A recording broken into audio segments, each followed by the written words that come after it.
Il nous faut plus que jamais gagner ce combat pour la liberté d'expression. Restez mobilisés, continuez à vous exprimer, continuez les opérations en cours. On se retrouve samedi et ensemble nous déciderons de réagir. Un communiqué donc qui nous est parvenu il y a à peine 5-10 minutes de dernière heure donc avec Camille Sudre.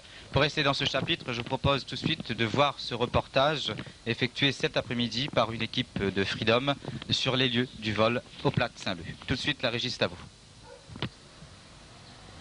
Jeudi 22 mars au matin, la nouvelle tombe. Freedom, dans la nuit du 21 au 22, a été lâchement attaqué.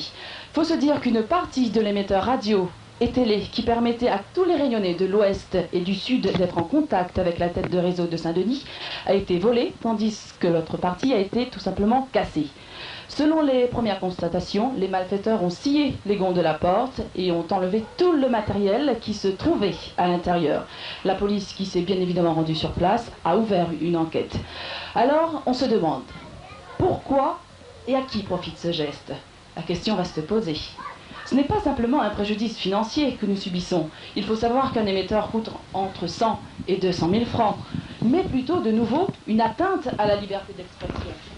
Dans le climat social extrêmement vif d'ailleurs, tendu que nous vivons tous actuellement, ce n'est pas seulement Freedom qui est atteint, mais tous les Réunionnais. On peut voir également que certains veulent nous couper la tête, mais il ne faut pas lâcher prise, il faut impérativement rester mobilisé.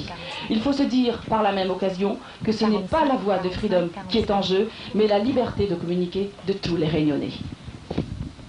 Voilà donc un commentaire signé Brigitte donc sur les lieux même du vol au Platte Saint-Leu, un reportage que nous venons de recevoir également.